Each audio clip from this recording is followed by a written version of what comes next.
ఇవాళ మమ్మల్ని వచ్చి కలిసి మా మద్దతు కూడగొట్టే ప్రయత్నం చేస్తున్నారు. ముమ్మాటికి శాసనసభలో ఎట్లయితే మద్దతు చెప్పినామో 10 ఏళ్ళు ప్రభుత్వంలో ఉన్నప్పుడు కేసీఆర్ గారి నాయకత్వంలో ఎట్లయితే బలహీన వర్గాల సంక్షేమం కోసం చిత్తశుద్ధితో ప్రయత్నం చేసినామో కాంగ్రెస్ పార్టీ యొక్క మెడలు వంచేదాకా బలహీన వర్గాలకు వాళ్ళు ఇచ్చిన ప్రతి మాట నిలబెట్టుకునేదాకా 1,00,000 కోట్లు ఇస్తామని చెప్పినారు 5 ఏళ్లలో. 2 ఏళ్ళు అయిపోయింది, 12,000 కోట్లు దాటలేదు.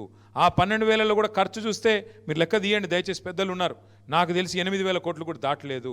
8,000 కోట్లు ఇప్పటికీ కూడా ఫీజు రీయింబర్స్మెంట్ బకాయిలు ఉన్నాయి. బలహీన వర్గాలకే సింహభాగం అందులో వస్తాయి. దాంతోపాటు కాంగ్రెస్ పార్టీ చెప్పింది 42% ఒకటే చెప్పలేదు, వాళ్ళు 1,00,000 కోట్లు ఒకటే చెప్పలేదు బడ్జెట్. వాళ్ళు చెప్పిన మాట సప్లాన్ తెస్తామన్నారు.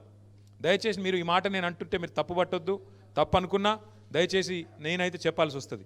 ఎందుకంటే ఇప్పుడు 42% రిజర్వేషన్ ఓన్లీ ఇక్కడ వాళ్ళు తెచ్చిన జీవో ఓన్లీ ఎలక్షన్ల కోసం తెచ్చినారు. ఏది? లోకల్ బాడీ ఎలక్షన్స్ కోసం. విద్యలో ఎక్కడ పోయింది మరి? ఉపాధిలో ఎక్కడ పోయింది?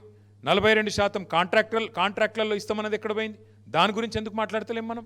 ఇప్పుడు 4 సర్పంచ్లు అయితేనో 4 ఎంపీటీసీలు అయితేనో 10 మంది జెడ్పీటీసీలు అయితేనో కాదు కదా. అల్టిమేట్గా 42% వాటా కాంట్రాక్టులలో ఎందుకు రావద్దు మరి? వాళ్ళే చెప్పిండ్రు కదా బీసీ డిక్లరేషన్లో.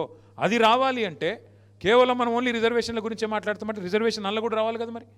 దయచేసి మీతో ప్రార్థన, దీన్ని విస్తరించి డిక్లరేషన్లో చెప్పిన ప్రతి మాట 1,00,000 కోట్ల బడ్జెట్ అయితేనేమి, సబ్ ప్లాన్ అయితేనేమి, 42% వాటా ఇస్తామన్న మాట అయితేనేమి, వాళ్ళ చేతిలో ఉన్నాయేమో ఇయ్యరట, వాళ్ళ చేతులునే ఇస్తలేరు, అది మనం అడుగుతలేం. 42% ఇవాళ కాంట్రాక్టులలో వాటా ఇస్తా అంటే ఎవరు ఆపుతున్నారు?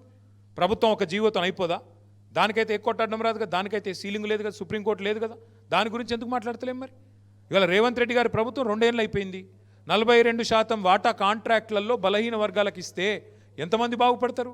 42% వాటా ఉపాధిలో ఇస్తే, విద్యలో ఇస్తే ఎంతమందికి లాభం జరుగుతుంది? కేవలం పొలిటికల్ రిజర్వేషన్ ఒకటే కావాలా? మిగతా వద్దా? పొలిటికల్ రిజర్వేషన్ కూడా కావాలి, మిగతాయి కూడా కావాలి. ఆ మిగతాయి కూడా మాట్లాడాలి. 1,00,000 కోట్ల బడ్జెట్ వచ్చేదాకా కొట్లాడాలి. దానికి బీఆర్ఎస్ పార్టీ మీ బంధుకు సంపూర్ణంగా నైతిక మద్దతుగా మేము నిలబడతాం, మీతో ఉంటాం.